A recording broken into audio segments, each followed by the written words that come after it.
Imagine stepping into, well, a reality that's basically sculpted by every single choice you've ever made. A world where even decisions you don't consciously remember still echo around you. Yeah, exactly. That's pretty much the core, the fascinating idea we're going to unpack today. Life verse. Echoes of choice.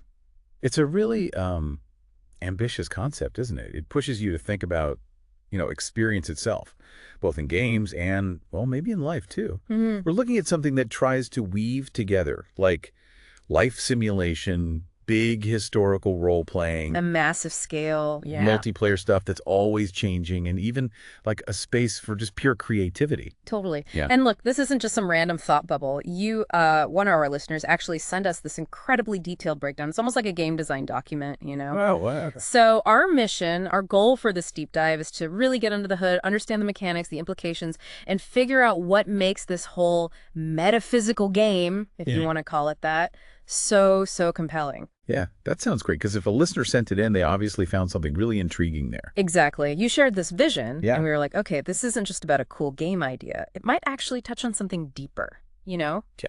About how choices kind of shape our reality. Okay, so let's dig in. This soul blueprint idea. That seems foundational, right? It really does.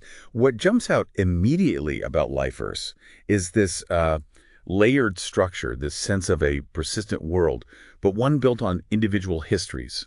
And the soul blueprint is key, like you said. Mm-hmm. It's this idea that your, let's say, inherent tendencies, maybe even past actions within the game's lore, uh, they influence where you start. So it makes you wonder, doesn't it, how much of our own present is shaped by those echoes, things we don't even, like, consciously grasp. Exactly. That's the fascinating parallel. Right. The document, it describes it as being informed by your real-world choices, your intentions, maybe even untapped potential. So when you step into this life verse, you're not just, poof, a blank slate. No, not at all. Your history, even one you're not totally aware of in the game, it's already setting the scene.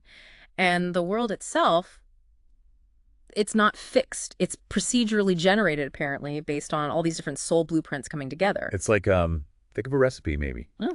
The basic ingredients are there for everyone, but the final dish, the world you experience, it depends on the unique mix that you bring. Yeah, exactly. Your unique combination. And that procedural generation part, tied to something so personal, Hmm. the soul blueprint, Hmm. it really makes you think about, well, inherent pathways or destinies, doesn't it? Even in what seems like an open world, Mm-hmm. it suggests the game isn't just random. It's almost tailored right from the start. And then there's this dynamic plot that shifts based on your archetype, your karmic history, which sounds like the game's way of tracking The consequences. weight of past choices, yeah. And even these like elemental personality types, earth, fire, wind, water, it's intricate, really intricate. It absolutely is. And it seems like you experience all this through different game modes. Each one gives you a different angle on the life verse. First up is story mode, or they call it the quest of self. Okay. This feels like the main journey, right? Your personal life arc shaped by that soul history we mentioned. What kind of challenges pop into your head for a quest focused purely on the self? Well, based on the description, it doesn't sound like it's about fighting monsters necessarily. More like internal struggles, dealing with ancestral karma, those patterns passed down maybe. Oh, interesting. Ingrained stuff. Yeah, ingrained patterns from the past hitting the present. Even the environment plays a part. And the goal, unlocking your true form by reconciling past choices, healing these karmic patterns, it points to a really deep dive into self-discovery within the game. It really does. It makes you wonder if our own lives are kind of like that too, you know, recognizing and working through these internal historical patterns. It's a compelling thought. Then you've got historical override mode. Now, okay, for anyone who loves history, the what if moments, this sounds amazing. Right. The idea you can log in as, I don't know, Cleopatra or Lincoln or whoever, Any key figure, yeah. and not just relive their life, but actually make different choices and see how history just diverges.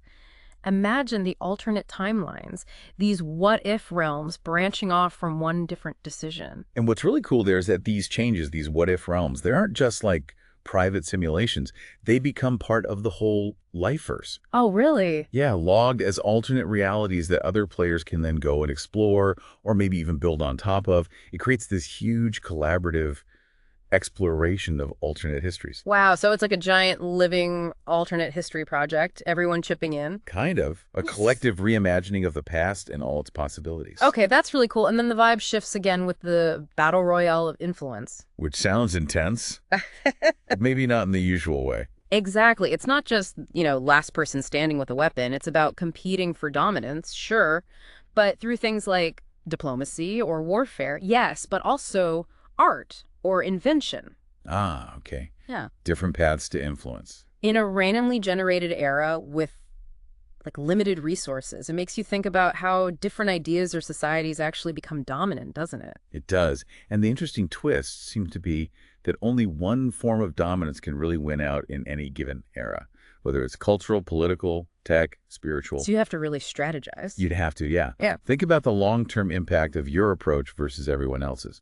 And apparently, even if you win that era, the outcome gets assessed and folded into this other place, the marketplace of echoes. Right, which brings us to the marketplace, the sandbox mode, the creative hub. This sounds like where the real long-term game is. Seems like it. It unlocks after you've made significant progress in your story mode, your quest of self. It's described as this shared space where ascended players, people who've navigated their life arc, can, build, trade, teach, mentor. Roblox meets a spiritual metaverse, Yeah. I think was the phrase. Pretty vivid, right? What kind of things do you picture happening in a space like that? Well, it feels like a big shift, doesn't it?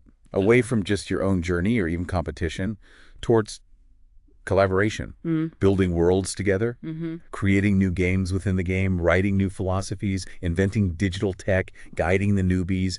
It seems focused on legacy, on contributing to how the Lifeverse itself evolves. Yeah. This feels like where the real, the deeper meaning and maybe that unique winning condition actually shows up. Which, like we said, isn't about conquest or points. It's about realizing the power of building together. Getting to the marketplace means you've transitioned into being a code crafter of existence. That's the one. Creating life maps, soul weapons, story blueprints, stuff that new players can then use on their own journeys. It's this cool cycle of creation and mentorship. It really is. Yeah. And holding all this together are some pretty interesting mechanics. The choice history engine sounds crucial. Right. Tracking every single decision, every decision, but importantly, without judging it. No judgment, yeah. Just data. And that data feeds into the soul alignment meter. Okay, what's that do? Well, it seems to dynamically adjust things for you. The quests you get, the opportunities that pop up, even the allies you encounter. It all shifts based on your alignment, based on your choices. Wow, so it really hammers home that idea. Choices have real, ongoing consequences in this world. Tangible ones, yeah. And then there's the perspective shifts mechanic. Oh, yeah. Tell me about that. The ability to temporarily see the world through someone else's eyes. Like a family member, an enemy, some historical figure, maybe even a descendant in the future. Whoa. To really understand their story, their point of view. And maybe that changes your path. That feels potentially huge, not just for gameplay, but for empathy, right? Seeing the bigger picture of your own life within the game. How do you think actually experiencing someone else's view would change how a player acts? I mean, it could be profound, couldn't it? Yeah. Stepping into someone else's virtual shoes. It could give you insights, challenge your assumptions in a way nothing else could, really shift your decision-making. Definitely. And then you have shadow missions. Okay, sounds ominous. Yeah, these high-stakes side quests. But they're focused on confronting your own darker tendencies, your shadow self. So taking things like greed or betrayal or doubt and trying to transform them, turn them into skills or insights through these tough scenarios. Seems like it. It's a really clever way to weave personal growth directly into the game loop. Yeah, integrating it right in. And we can't forget karma currency. Right. Every action, big or small, creates a ripple. Karma as actual currency. You can earn it through good deeds, I guess. Earn it, trade it, purify it through reflection, apparently, or even invest it in future stuff. And it affects what you can access, like secret areas, mentors, maybe even better gear. Exactly. It just reinforces that whole interconnectedness thing again. Actions and consequences, all tied together in the Lifeverse economy, basically. Okay, so pulling it all together, looking at the whole picture, what's the big takeaway? This isn't your standard game, is it? There's no final boss to beat in the traditional sense. No, not really. The ultimate goal seems totally different. It's about embracing collaboration, becoming one of those code crafters of existence in the marketplace. Yeah. It's a major shift, I think, from the usual focus on just me, my score, my win, towards the power of what we can create together. That feels like the real aha moment here, doesn't it? That transition. For me, definitely. It moves past the competitive framework into something, well, more like collaborative world building. Yeah. The focus shifts to making meaning, crafting worlds, passing on codes for new players. That's a different kind of reward, isn't it? Maybe more profound. I think so. And for you, our listener, who maybe wants to get a handle on complex ideas quickly without getting bogged down, I really hope this deep dive gave you a clear map of this pretty intricate concept. We've tried to, take what could be a super dense design doc and pull out the core ideas, the mechanics, the philosophy, make it digestible, hopefully engaging. And it's worth mentioning the original source material, the breakdown we got. It included this really insightful personal reflection from the person who came up with the life first idea. Oh, yeah. What did it say? They talked about how in their own life, they almost got overwhelmed by their own drive, progress, achievement, and how important it became to just practice gratitude for the present. Wow, that's a powerful parallel to the game concept itself, isn't it? It really is. Like, even when you're striving and succeeding, there's this crucial need to step back, appreciate the now, what you've already built. It reminds me of like a startup founder needing to pause and get perspective on what they've created. Exactly. It mirrors that idea in the game. You reach ascension, you get to the marketplace, but the most meaningful work isn't over. It's actually about collaboration, ongoing creation, passing things on. It really makes you think then, is this life first idea more compelling as like a literal video game blueprint, something you could actually play? Wow. Or is it more powerful as a metaphor, a framework for thinking about our own lives, our choices, how things connect, actions and consequences shaping our reality? That's the big question, isn't it? It really is. And maybe that's the final thought for everyone listening. Thinking about your own soul blueprint, the real world choices, the intentions, the potential that makes you you. What kind of life arc do you feel like you're on right now?